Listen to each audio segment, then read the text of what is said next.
Eu vou começar agora a montar uma válvula de controle no circuito. O procedimento segue o mesmo padrão que a gente fez até agora. Eu vou selecionar a válvula, vou inserir aqui próximo ao local onde eu quero montar a válvula, vou colocar nesse circuito dessa última bomba que nós montamos. E para interligar, eu já vou mostrar mais um recurso do FNET. Veja que essa linha tem origem no nó de número 22, então eu vou transferir ela para a saída do nó, da válvula, né? Que é o nó 26. Então, o nó 22, que é a origem da linha, eu coloco 26, que é a saída da válvula. Veja lá, a válvula já passou a ser interligada. A linha já passou a ser interligada à válvula de controle. Vamos posicionar aqui, já na posição que eu quero a válvula. E para completar a interligação, eu vou arrastar esse nó da válvula, vou levar aqui em cima, juntar os nós e pronto. A válvula foi inserida ao circuito.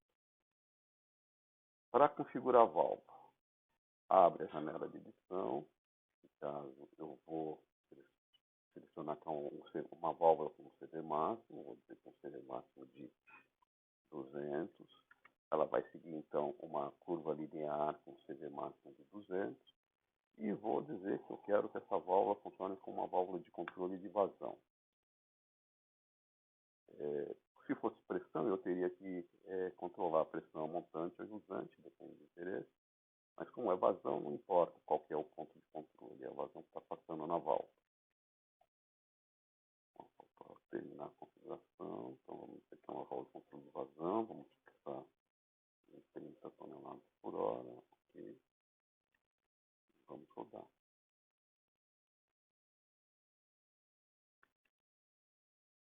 Veja que a válvula de controle já torna a convergência bem mais delicada por esse método. Ela demora para caminhar para a solução do problema.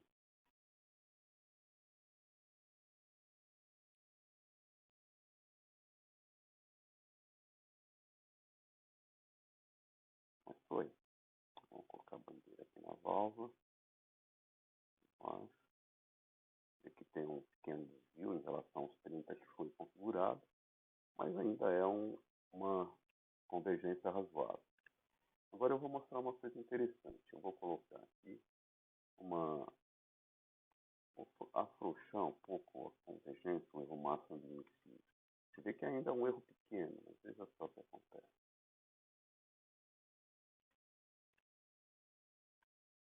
Você vê que a válvula para, a convergência para antes de atingir o ponto de controle que foi definido, que é das 30 toneladas por hora. Eu estou mostrando isso porque a válvula de controle é um elemento interessante para ser usado, mas é para destacar que precisa ter cuidado com a convergência do modelo quando você coloca a válvula de controle no circuito.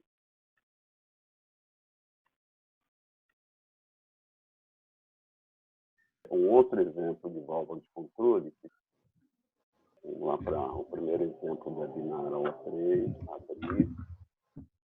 E eu estou aqui com dois exemplos de aplicação de válvula de controle. Basicamente, isso aqui eu estou calculando até como um sistema de vapor. Eu estou com uma linha de vapor principal aqui, com uma derivação para um bico, para um ponto de injeção de vapor, um consumidor, alguma coisa assim, com uma válvula de controle, num caso controlando a pressão, que vai entregar o vapor para esse sistema, e no outro caso controlando a vazão. Eu vou deixar esse modelinho montado aqui, mas nós vamos reproduzir isso aqui. Eu vou montar passo a passo esse sistema aqui para vocês verem o procedimento. Eu quero montar passo a passo também, porque eu vou mostrar também, nesse exemplo, um elemento que nós não vimos até agora, que é essa derivação. Só para dar uma explicação geral, o FNET, ele tem o nó genérico do FNET, ele se comporta como uma derivação, só que é uma derivação genérica que você pode ligar nesse ponto quantas linhas você quiser, não tem limite. O problema só quando você faz isso, ele não calcula a perda de carga associada a essa junção. Para você calcular a perda de carga associada a uma junção de linhas, você tem que usar ou esse modelo aqui de derivação, que você consegue inserir a partir desse elemento aqui da barra de ferramentas, ou você transforma o nó genérico num nó tipo T. E nós vamos comparar essas duas opções aqui para ver as diferenças nos resultados. Então, vamos montar esse sisteminha aqui. Qual seria o passo a passo? Eu vou montar primeiro esse modelo. Coloco um nó de pressão. Aqui. Vou colocar esse nó de vazão no final. Então, coloco o nó de vazão no final. Você vai estar aqui mais fácil. A vazão que ele está definido aqui, estava com 1 tonelada por hora, vamos já definir com a mesma vazão que eu tinha usado lá em cima, 1 tonelada por hora. Vou inserir esse elemento aqui, que é a derivação. Então, seleciono a derivação, coloco ela aqui na posição. Você vê que aí, nesse elemento de derivação, tem vários modelos de perda de carga. Para um T reto, eu prefiro, acho que é o que tem melhor modelo de perda de carga, esse aqui, que é uma conexão padrão soldada com o modelo do IDLE. Esse T, conexão padrão, modelo Crane, é o mesmo modelo aqui do T genérico, que a gente tem nesse ponto. E aí você pode também ter derivação com outros ângulos na junção. Os diâmetros de entrada e saída, ele pega automaticamente das linhas que estão entrando e saindo nos 3 pontos da derivação. Então, vamos deixar com o modelo IDLE para ser reto e vamos interligar.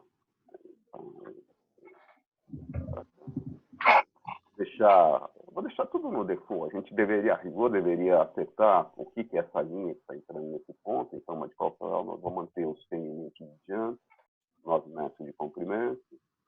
Vou interligar aqui na saída. Vamos ajustar esse nosso para ficar retinho. Vou colocar a válvula de controle, o mesmo modelo que tem ali. Então, vamos dar uma subida agora para que ficar mais fácil visualizar. Então, vou colocar a válvula de controle.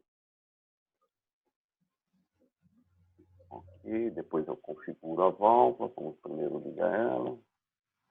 O nó da esquerda é o nó de entrada, então vou pôr o nó da esquerda para cima. Interligo aqui a saída da derivação com a entrada da válvula de controle. E, por fim, vou colocar um nó tipo difícil como condição de contorno, que é o final da nossa linha. Vou deixar tudo no que vem nas unidades do depô do próprio FNS. Interligo. Está quase pronto para calcular. O que falta? Falta a gente configurar essa válvula de controle. Eu vou definir o CV máximo da válvula de controle. Vou adotar o CV 200. É uma válvula de controle de vazão aqui. Então, vou reproduzir o valor que está aqui, 5 toneladas por hora. Quero 5 toneladas por hora na válvula de vazão. O controle de vazão. Falta a última coisa, que é ajustar a condição de contorno. Esse nó de entrada. Esse aqui eu já tinha definido 1 tonelada por hora, mas esse não. Está vendo que eu estou definindo que a pressão nessa entrada é de 10 bar. Então, vamos colocar uns 10 kg por centímetro quadrado, a unidade que está definida no problema, kg por centímetro quadrado. E estou calculando isso aqui como vapor. Então, vou simplesmente adotar aqui como condição de contorno, que é um vapor saturado a 10 kg por centímetro quadrado. Tá ok? Está pronto para calcular. Eu vou calcular, depois a gente monta as bandeiras. Ok.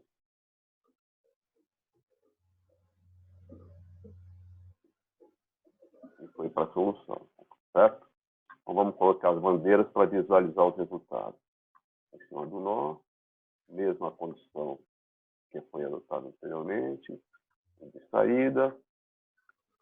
Está dando resultado um pouco diferente, provavelmente os comprimentos aqui dessas linhas são diferentes. Em cima.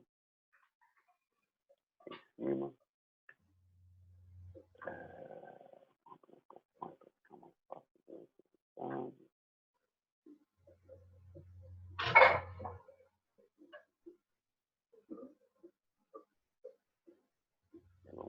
aqui a bandeira na válvula de controle.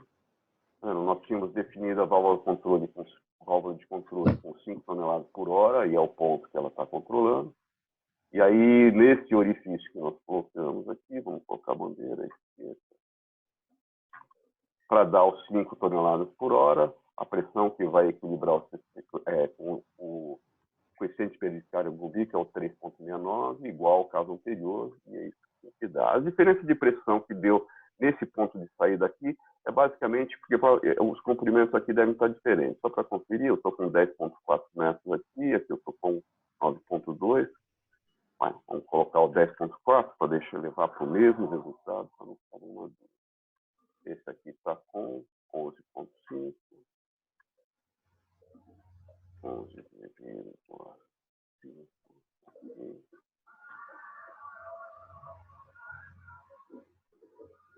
Calcula. E, como se vê, foi exatamente o mesmo resultado, e é isso que tinha que dar. Vamos lá. Eu vou mostrar agora, quer dizer, esse aqui é um modelo de um T, um modelo de T de carga do Edel-Sick. Eu vou transformar isso aqui em um genérico para a gente ver a diferença de perda de carga. Como que eu faço isso? Aí vocês vão ver nos recursos da Cinética. Então, eu vou dar um copy-paste desse conjunto todo. Então, seleciono, ele já copiou, dou paste, dou colar, e ele reproduziu o mesmo sistema, é igualzinho os dois sistemas aqui. Mas como eu quero agora calcular esse mesmo sistema com um T, no único, sem usar as 3 entradas, eu vou apagar a derivação. Aí eu vou juntar os 3 nós, vou juntar esse nó aqui, juntar esse nó aqui, né? E transformo isso aqui num T. É uma forma mais simples de calcular a perda de carga de derivação, só que é pior, na verdade, né? Você vê que aqui eu consigo ver a pressão nas 3 posições, né? Nas entradas e nas 2 saídas da derivação, e aqui ele não tem essa condição. Na verdade, a perda de carga associada a essa junção aqui, ele joga para o ramal principal aqui. O ramal principal é sempre o de maior vazão, então ele joga a perda de carga do sistema para cá. E aí, no final, as pressões ficam um pouquinho diferentes do que aparece aqui. Quer dizer, isso aqui é uma simplificação do problema real. Para alguns casos, ele pode ser bem, mas dependendo da importância da derivação no problema que está se calculando, é importante usar esse modelo e não o nosso tipo C. Vamos colocar a bandeira aqui em cima.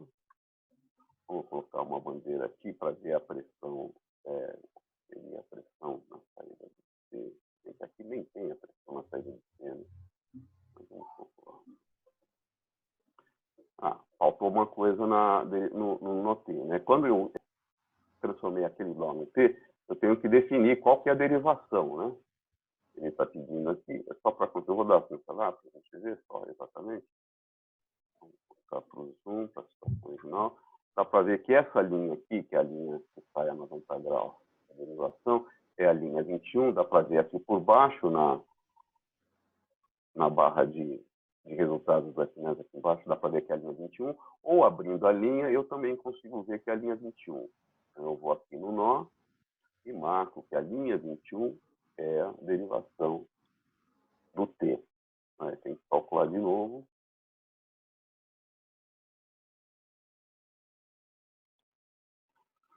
Dá para ver que o resultado agora, por causa disso, quer dizer, a gente está com o mesmo problema, mas as pressões ficaram um pouco diferentes. Basicamente porque a perda de carga tratada desse forma aqui é pior. Esse modelo do Klein é um modelo que eu considero pior do que esse do Edel-Sick. Esse é um modelo que detalha mais a perda de carga na derivação.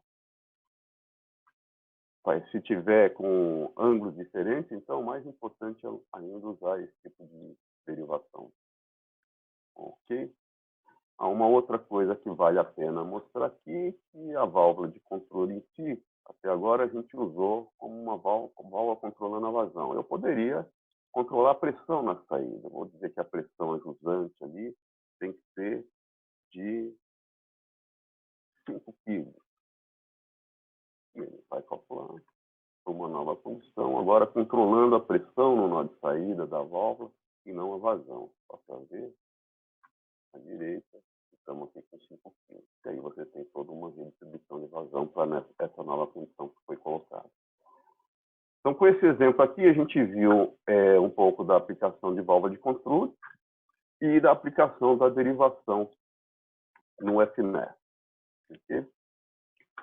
Vamos partir para um outro problema que eu vou mostrar para vocês agora um pouco, é o uso de trocadores de calor no FNES. Salvar. Bom, deixa eu salvar e vamos abrir o. Eu vou passar para esse exemplo aqui. Abrir. Esse exemplo aqui, vamos tratar esse aqui direto, é um circuitinho interessante, o uso de trocador de calor, e que a gente usou o FNES para dimensionar, que é uma. Na verdade, aqui, esse equipamento aqui, que é a singularidade do FNES, ele está só representando o que seria uma parte do processo, que no caso é um polimento de condensado. Eu pode ver aqui, seria uma estação de polimento de condensado, então. E o condensado dessa unidade que a gente tinha, ela retornava para o tratamento a uma temperatura de 90 graus Celsius. O que era um problema, porque no polimento em si existia um limite de temperatura. A temperatura nesse ponto aqui tinha que ser no máximo de 60 graus, né, para a entrada do polimento. Então teria que fazer um resfriamento no condensado para ele poder ser tratado. Resfriamento direto, simplesmente com água de resfriamento, seria uma perda de energia.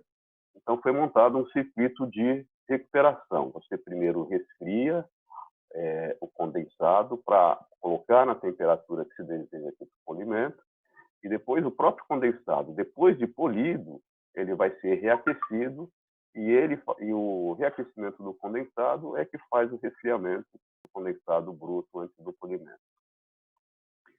Obviamente, para fazer um circuito desse, em que o fluido frio é o próprio fluido que resfria o fluido quente, ele tem que ter um diferencial de temperatura para ter o gatilho para conseguir fazer essa troca de calor e conseguir ter um equipamento de área finita aqui para conseguir fazer a troca de calor, representado por esse trocador adicional aqui, que é simplesmente para dar uma redução de temperatura adicional para poder ter ΔT também quando faz a recuperação de calor. O que a gente tem aqui? Vamos montar esse modelo. Esse trocador de calor aqui que está sendo no FNES, ele pode ser selecionado aqui na barra de ferramentas, é um trocador genérico de corrente cruzada, então eu vou selecionar o trocador de calor, vou colocar ele aqui. Eu vou reproduzir o que está aqui para vocês verem o procedimento de montagem, tá? Coloco lá o trocador, já vamos colocar. Na hora que eu defino um trocador de calor, eu tenho que informar a condição de perda de carga, então vamos dizer que é um trocador que tem uma perda de carga de 1 kg para 100 toneladas por hora de vazão, isso de um lado do processo.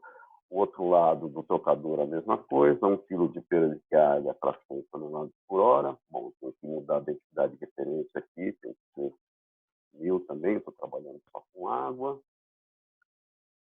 Ok, já defini a característica hidráulica do trocador de calor.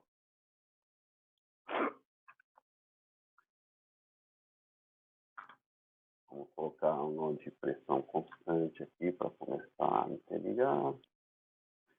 Então, é um condensado que está a 7 kg. Vamos pegar os mesmos valores que está lá para ver. A uma temperatura de 90 graus Celsius. 90 graus Celsius. Ok. Interligo aqui com essa entrada do trocador de calor. Vou deixar, a rigor deveria dimensionar por os dados da linha. Nós vamos deixar tudo no default para ser mais rápido. Vamos inserir o segundo trocador de calor. O mesmo modelo que eu vou usar. Mesma coisa, vou usar os mesmos parâmetros. 100 mil. 100. Ok. Vou interligar.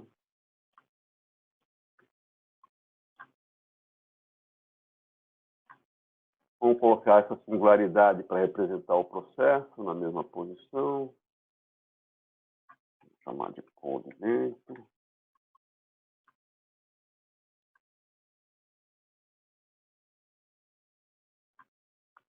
Vamos interligar.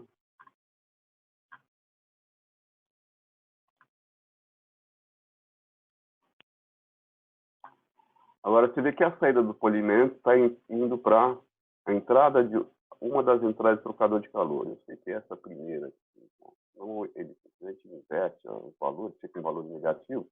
Calcula do mesmo jeito, mas é bom entrar no lado certo. Eu tenho que colocar um nó aqui. Colocar um nó aqui só para fazer o traçado da linha certinho.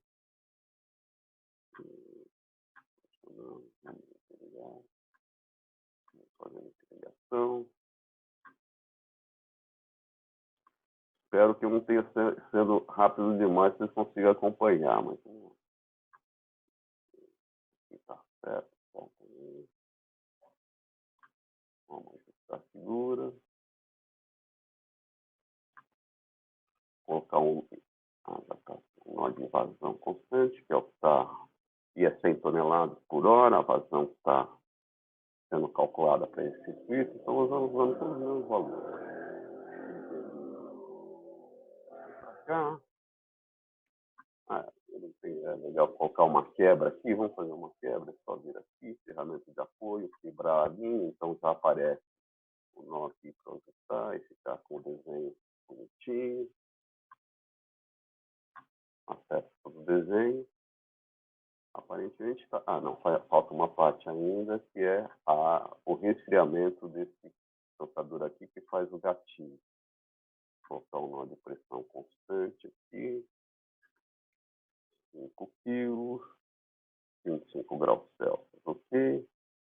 E aqui eu imponho uma vazão que está passando nesse circuito aqui. E 50 por hora. Ok. Interliga daqui para cá e daqui para cá. E está montado o circuito. Para fazer o cálculo, a gente tem que voltar nos trocadores de calor para fazer os dados do cálculo térmico, que até agora a gente não deu nenhuma informação. Dá para ver aqui, eu estou com o condensado. Vou colocar aqui a bandeira em cima já. Bandeira embaixo. Pronto, tenho o condensado a 90 graus. E aqui nesse ponto eu quero resfriar ele para 60 graus Celsius, que é a condição de entrada que a gente vê no final aqui. Então, de calor. Eu quero que a temperatura de saída do fluido do ar, que é o principal, para 60 graus Celsius, então está definida termicamente o que eu quero que esse trocador faça. Nesse aqui, que eu falo que se eu abaixar para 60 graus e deixar todo esse processo aqui a 60 graus, esse trocador não consegue funcionar, né? Porque eu vou ter uma entrada a 60 graus, uma saída a 60 graus, vai dar problema. Então, esse trocador aqui, eu vou colocar que a temperatura dele é 59, justamente para dar o gatilho para esse sistema de recuperação de calor. É só conferir se eu coloquei a perda de carga aqui na singularidade. Não coloquei. Está vendo? Se eu mandasse calcular, ia dar problema. Vamos jogar tudo com o mesmo padrão. 100. Ok. A pressão que eu fiz aqui de 7, ok. Então já dá para calcular. Vamos lá. Então, já convergiu também. Vamos abrir as bandeiras para ver se está fazendo a mesma coisa, né? 100 toneladas por hora, igual. Aqui também vai ser, que é toda a continuidade do circuito, obviamente. Nesse ponto aqui, vamos colocar a bandeira em cima. 60 graus, tá vendo? Ele está baixando de 90 para 60 graus. Vou colocar a bandeira nesse ponto aqui em cima. 59 graus, como eu tinha pedido. Então, aqui ele está entrando de novo para recuperação de calor a 59 graus. e consegue aproveitar todo o calor trocado e leva o condensado agora polido para 89 graus. Então, você fez uma operação de polimento condensado, precisava baixar a temperatura e retorna para a temperatura original, praticamente sem nenhuma perda de calor. Vamos dar uma olhada aqui que ele tem aqui no trocador de calor agora. Resultados. Vamos ver os resultados. Ele está mostrando que o fluido quente, que era a água, então, saindo de 90 para 60, fluido frio, 59 para 89, que é a recuperação de calor, a troca térmica, a diferença média logarítmica da troca de calor, o DMLT efetivo para essa troca de calor, a efetividade do trocador, MTU, aí considerando que um coeficiente de troca de 50 watts por metro quadrado precisaria de uma área de 3.600 metros quadrados nesse trocador de calor para conseguir esse resultado. A gente está vendo o resultado negativo aqui, basicamente porque eu troquei a entrada aqui. Eu acabei fazendo a entrada do lado errado. Aí ficou com o fluido frio com menos 100, quando o ideal seria que ficasse positivo, e é por isso que deu a área negativa aqui, tá? Se eu tivesse feito a ligação no nó certo aqui, esse resultado seria igual. Só para mostrar, ó, é o mesmo resultado, basicamente.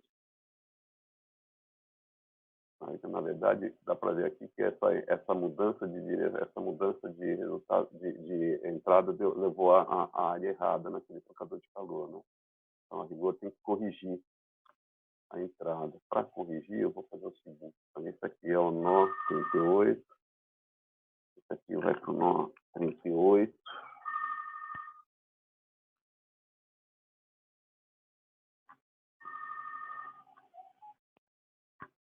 E esse aqui vai para o nó 39.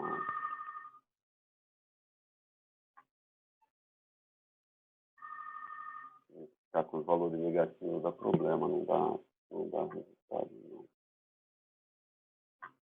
Fazendo a correção, calcula de novo.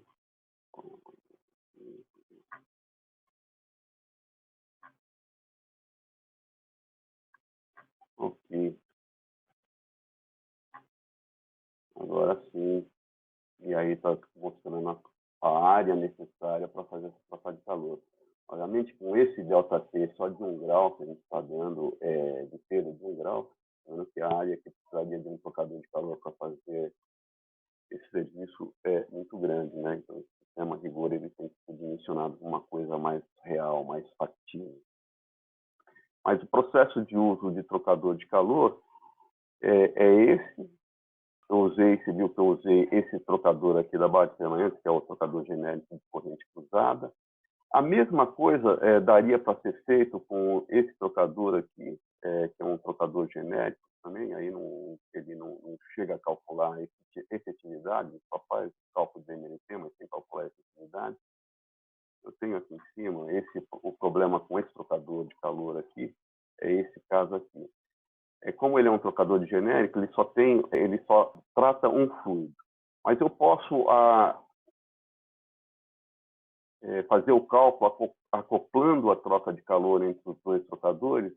Tem uma informação aqui, o seguinte, ó. Você vê que esse é o trocador que eu estou informando que vai abaixar a temperatura em 30 graus, e esse trocador aqui é o equipamento número 1 do sistema. Então, quando eu pego esse aqui é o 9, ele, ao invés de informar qual a condição de troca térmica que eu quero impor, eu informo que ele tem um cálculo acoplado, informo qual que é o trocador que ele vai estar acoplado. Na hora que ele faz isso, ele vai calcular o balanço térmico dele com a troca de calor que ele está realizando com o acoplado.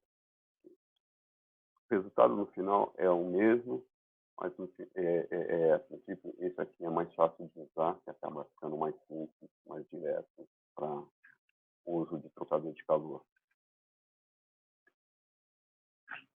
Visto o trocador de calor, desculpa, gente.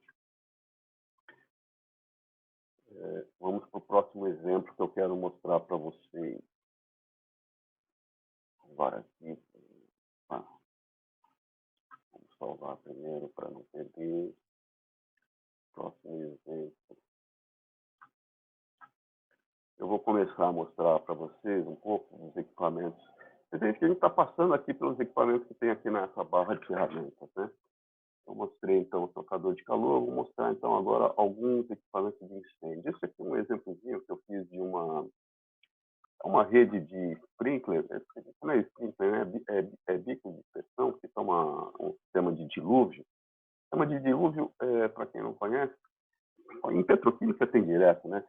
Você vai ter o bico de sprinkler, é como um sprinkler, mas é só um bico de aspersão de água, posicionado em cima dos equipamentos que pode ter incêndio. E quando se tiver detecção de incêndio, uma válvula abre o sistema e joga água em cima de todo mundo para conseguir controlar. Isso aqui é um exemplo que não é real, é um que eu montei só para mostrar o que pode acontecer, mas mostra bem, você acaba tendo uma rede de tubulação com vários bicos posicionados em cima de equipamentos. Na entrada do sistema é o que se chama válvula de dilúvio, quando abre, joga água para todo mundo. O que eu uso aqui? É a condição de contorno de orifício de descarga, em que você vai dar o coeficiente de descarga, que é um coeficiente que você tira de catálogo dos serviços, né, dos equipamentos. Você tem uma rede de distribuição. Você vê que aqui eu não usei derivação, eu estou sempre usando genérico, então não está sendo calculada a perda de carga nessas derivações. A rigor, deveria colocar pelo menos um nó tipo T aqui para calcular a perda de carga na derivação. Vê que é um sistema, ele está todo montado aqui, começa com 6 polegadas, depois essa linha de distribuição aqui cai para 4 polegadas, e os ramaizinhos aqui dos bicos, isso aqui tudo de 1 polegada. Então você tem uma rede geral desse tipo aqui. Vamos calcular só para ver o cálculo. Ele já tinha convergido. Posso ter pressões mais altas aqui, eventualmente, mas isso aqui é comum, pressão de 5 kg depois da válvula de dilúvio para distribuir. Aqui é a pressão que está chegando nos bicos, e em função da pressão vai dar uma vazão. Nesse sistema aqui, você vê que nesse bico aqui, que seria o mais próximo da entrada, está dando uma vazão de 22 toneladas por hora. Esse bico aí mais longe está dando uma vazão.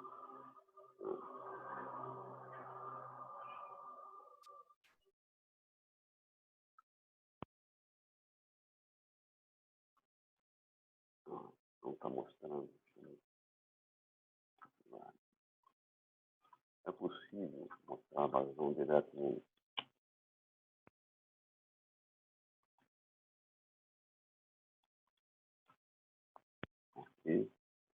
Estava mostrando vazão de 5,8 toneladas por hora aqui, 22 toneladas por hora.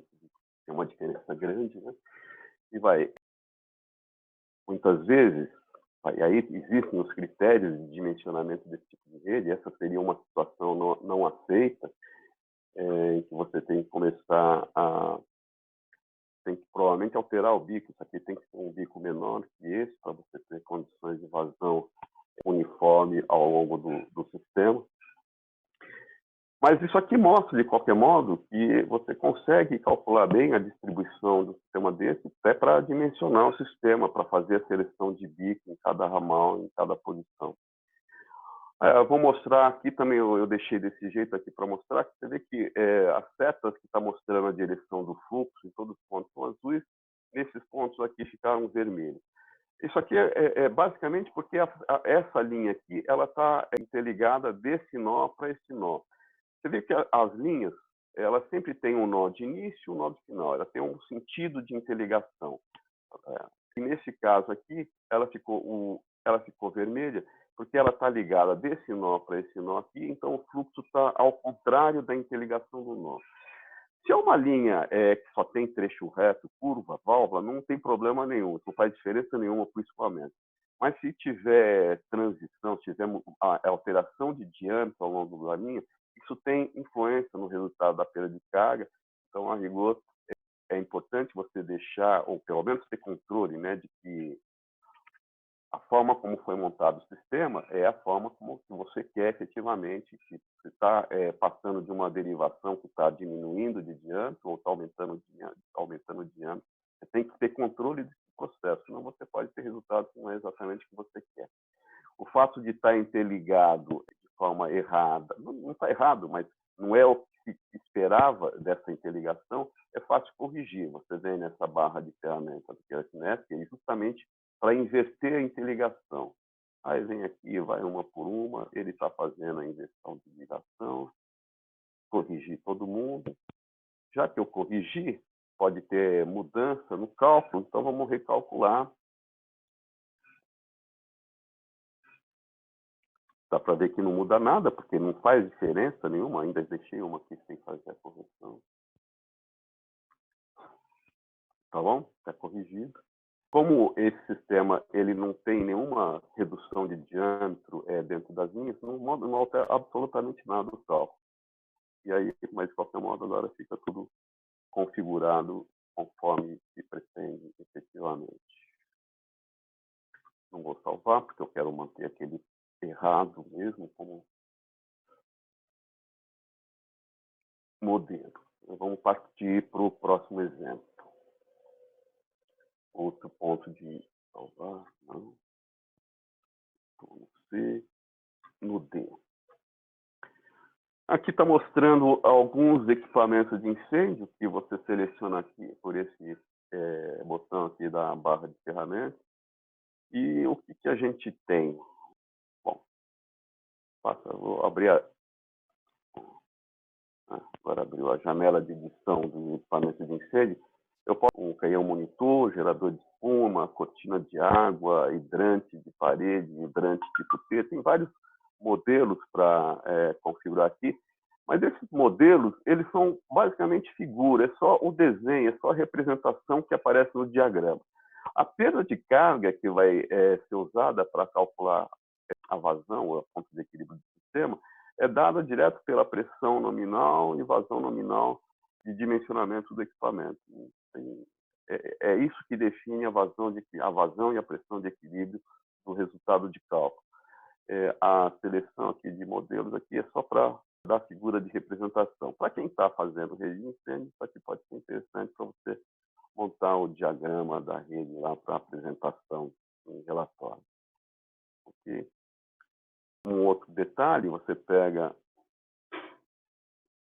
você pode, numa rede de incêndio, na verdade, você seleciona qual equipamento que vai estar em uso. Normalmente, você calcula a rede para um equipamento em uso, não é para todos simultaneamente. Então, aqui você seleciona qual que vai estar ser usado para verificação da rede. Então, eu bloqueei mais um aqui. Você vê que ela estava calculada para 461, eu bloqueei mais um, vou recalcular para 490.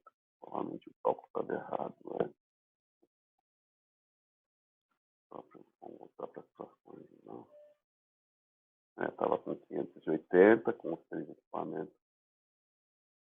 Com esses 3 equipamentos abertos, eu bloqueei isso aqui. A vazão total do sistema diminui. E aí, isso aqui pode ser usado não só para verificação de um sistema existente, para verificação do dimensionamento, e também ser usado para o dimensionamento de um sistema novo.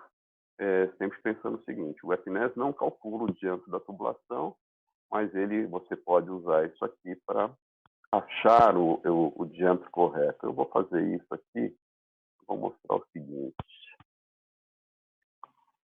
Configurar a bandeira. Nessa linha aqui, eu vou mostrar o diâmetro que está sendo usado nessa bandeira aqui. Tá vendo? Eu estou calculando tudo com uma bandeira de diâmetro de 254 milímetros nesse trecho. Vamos mostrar a perda de carga que está aqui. Configurar a bandeira de grid, vamos mostrar a perda de carga que está dando naquele trecho aqui. Ok, está dando 1,7 bar de perda de carga para essa vazão do sistema.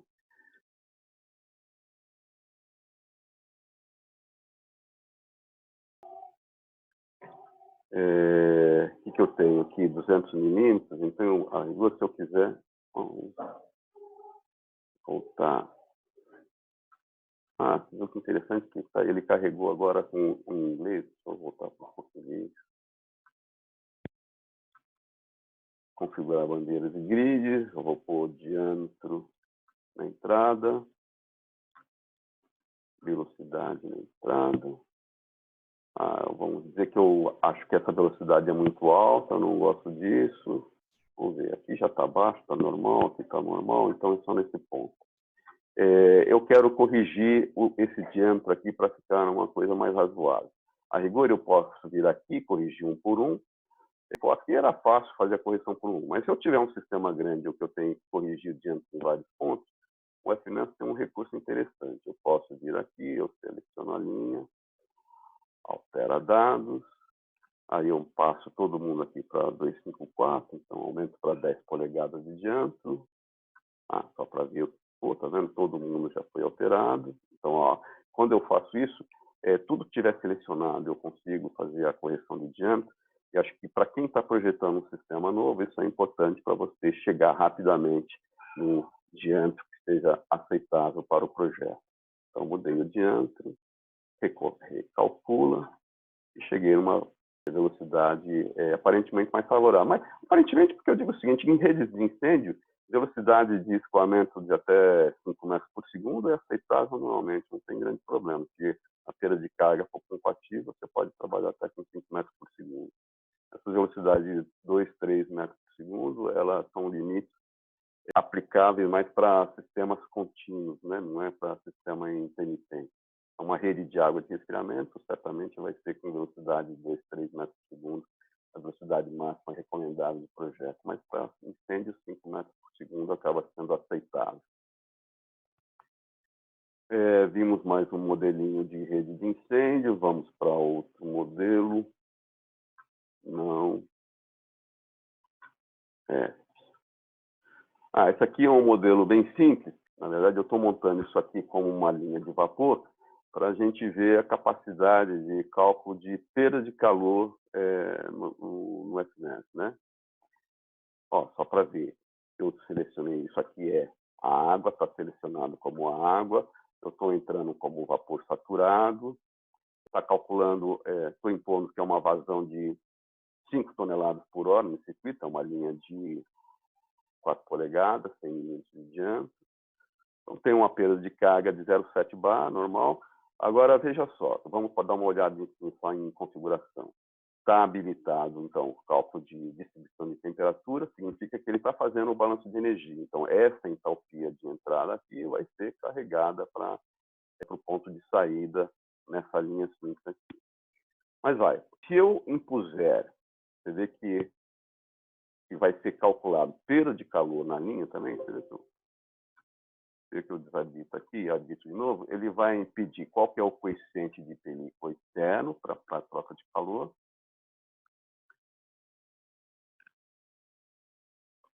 Define também a temperatura externa com o meio, quando está sendo trocado de calor. Essa é uma opção de configuração. Eu tenho a opção também de impor um fluxo, uma perda de calor na superfície lá, mas vamos deixar a perda em função do ambiente aqui. Habilitei aqui. Vamos habilitar essa aqui. A mesma coisa também, eu defino um coeficiente de película, temperatura externa, calculo. Okay. Se eu recalcular agora, veja só, a entalpia da entrada, ela continua sendo transportada, mas ele faz o balanço de energia com a perda de calor que tem nesse trecho. E, em função disso, até você começa a ter condensado formado na linha, você passa a ter escoamento bifásico nesse trechinho. Eu vou copiar essa linha só para mostrar o contrário. Deixa eu desabilitar aqui a troca de calor, para mostrar o cálculo sem troca de calor, né? Cálculo de novo.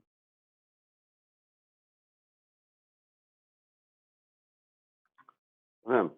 Sem troca de calor, então eu estou preservando a entalpia na entrada e saída, e com troca de calor eu estou perdendo o calor, e obviamente, como eu estava com um vapor saturado na entrada, ele está formando condensado ao longo da linha. mais uma informação que vale a pena mostrar. Você vê que eu só estou com um trecho reto, só mostrar um detalhe aqui. Quando eu desabilito, você viu que some informação aqui. O que sumiu é justamente a informação de troca de calor, né? Que é, para calcular a troca de calor frequente, eu tenho que ter espessura do tubo, eu tenho que ter espessura de isolamento, eu tenho que ter a condutividade do tubo e a condutividade do isolamento.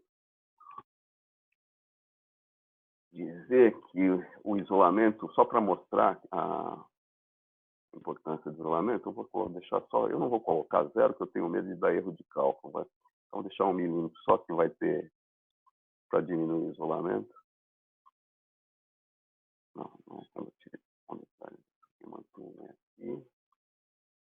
Aqui. Estou diminuindo a espessura do isolamento. É isso que eu fiz também. Aqui. Calcula.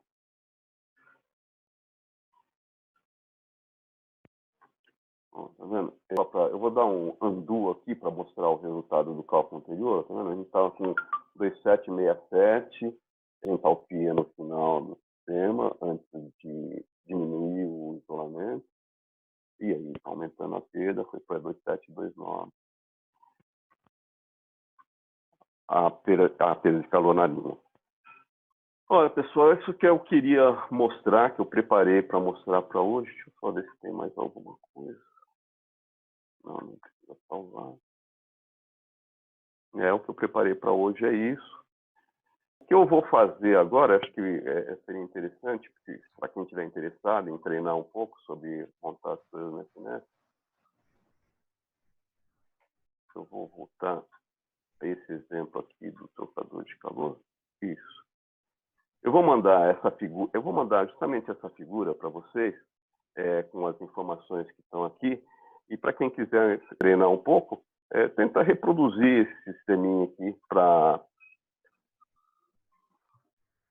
conferir tudo que tem que ser ajustado para chegar nesse mesmo resultado de cálculo. Eu vou mandar a figura desse modelo aqui para vocês terem os dados para poderem montar isso como exemplo. Viu, Zé? Fala.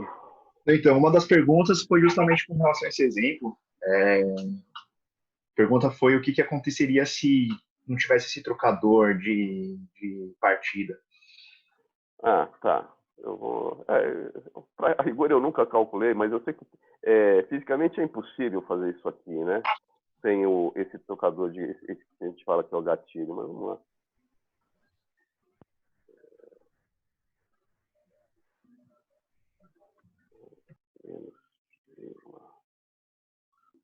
Vou deixar um ΔT bem baixo, né? E vamos calcular para ver o que acontece. Coisa. Trocador 30, violação da segunda lei da termodinâmica. Ele não consegue calcular. No final é isso. Ele vai acabar não conseguindo calcular esse trocador de calor, tá vendo? Você viu a mensagem? Ó, eu vou calcular de novo, só para ver. Ele está falando que trocador 30, violação da segunda lei da termodinâmica. Esse trocador 30 é justamente esse aqui, porque ele acabou ficando com uma temperatura, ele está com uma temperatura de entrada aqui maior do que a de saída, que a gente está tentando impor, e aí ele não vai calcular, ele já vai dar o aviso que não pode fazer, tá bom? Teve uma outra pergunta sobre a válvula de controle. O que acontece quando você monta ela invertida no FNES, né? Com fluxo invertido.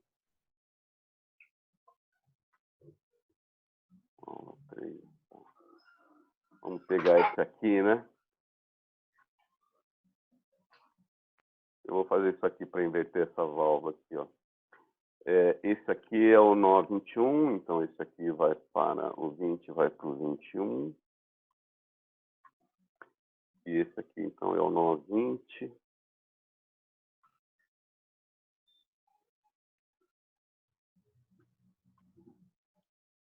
Tá, eu inverti a válvula, né? Vocês viram, mas eu inverti.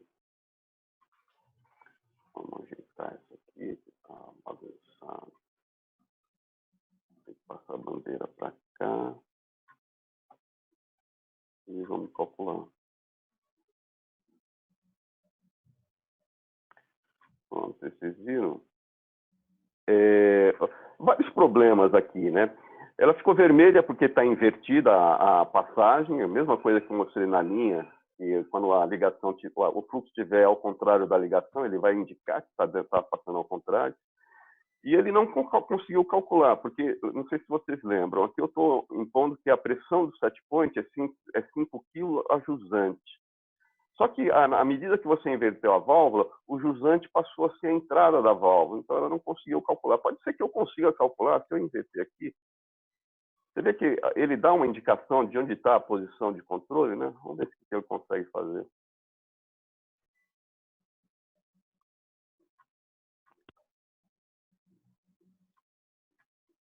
Ele não consegue calcular. De qualquer modo, ele não conseguiu calcular, não. Porque ele tinha que levar para 5 quilos aqui, né?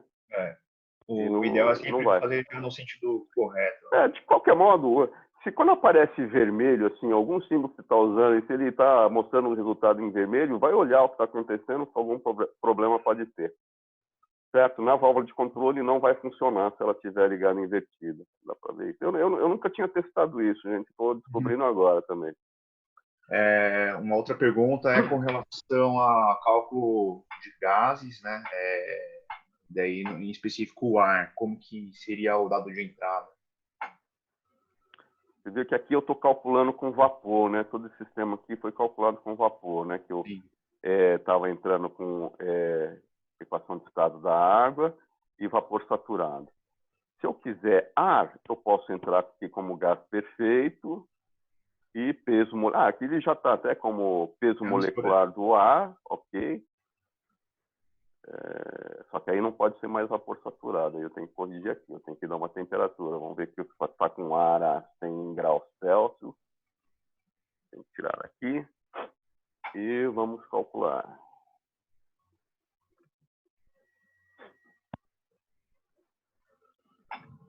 Ok?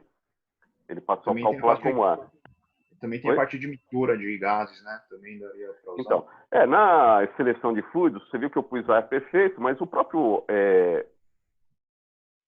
ar, ela poderia ser... aqui ele usou como a equação de Clapeyron como equação de estado, né? Se eu entrar aqui como mistura de gases de combustão, por exemplo, eu posso definir o ar aqui, só como N2O2, ele vai usar uma equação de estado do N2 e do NO2 e faz a mistura e calcula por aqui. O resultado deveria ser o mesmo. Tá? Tem outras condições também que você pode ter uma mistura de gás natural. Então, aqui, então, você tem vários hidrocarbonetos que você vai dar composição. Essa mistura bicomponente aqui, você define densidade, viscosidade e calor específico, porque você consegue fazer o cálculo, então, do bifásico, que não seja água, vapor condensado, pode ser um bifásico de um óleo e ar, por exemplo, você pode calcular por aqui também, entrando com as propriedades diretamente. São essas as opções que tem de equação. Aqui não seria equação de estado, porque aqui ele trabalha com propriedades constantes, né? Mas aqui ele usa equação de estado, aqui usa equação de estado, aqui usa equação de estado, aqui usa equação de estado. Tem várias opções de entrada de propriedades de fluidos aqui para ser usada no SNES. Legal. E aí, acho que a última solicitação aqui acho que para mostrar o superaquecedor. Se puder fazer um exemplo rápido. Ok, então vamos... deixa eu abrir um arquivo novo. Não.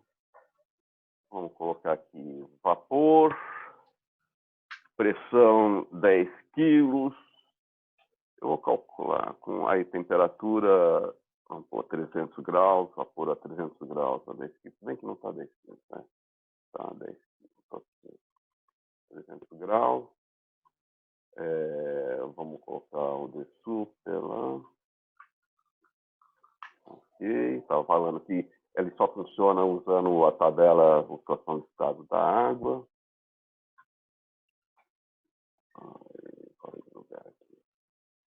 Ele impõe um ΔT para uma vazão nominal do D super. Então, vamos deixar essa aqui mesmo. Essa aqui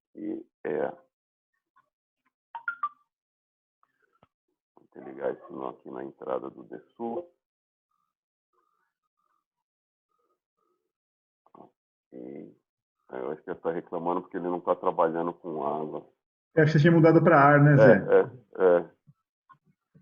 Ok. Aí eu vou pôr uma saída de 10 toneladas por hora aqui. Aqui.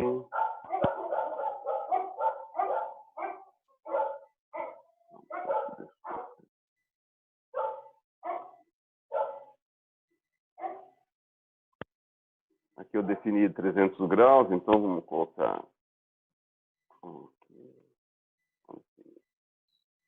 a edição deles tem temperatura, vamos baixar para 260 graus. Espero que ainda tenha esteja na faixa de temperatura de vapor. Aí eu tenho que colocar a água aqui, então eu vou definir que vão ter que pôr 10 kg de carga. Água a 10 kg, 25 graus. Essa é a entrada de água, ok. E calcular.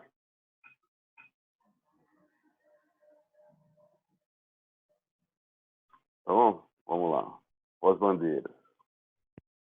10 quilos, 300 graus. 10 quilos, 259. Deixa eu colocar aqui na saída. 10 quilos, 200, 9,4, quer dizer, a perda de carga que está nesse circuito aqui. Aqui a vazão de água que está entrando no DSuper. É só isso o DSuper. Deu para ver? Isso aí. Então, ele faz o balanço e calcula a vazão de água necessária para chegar na temperatura que se quer para o vapor.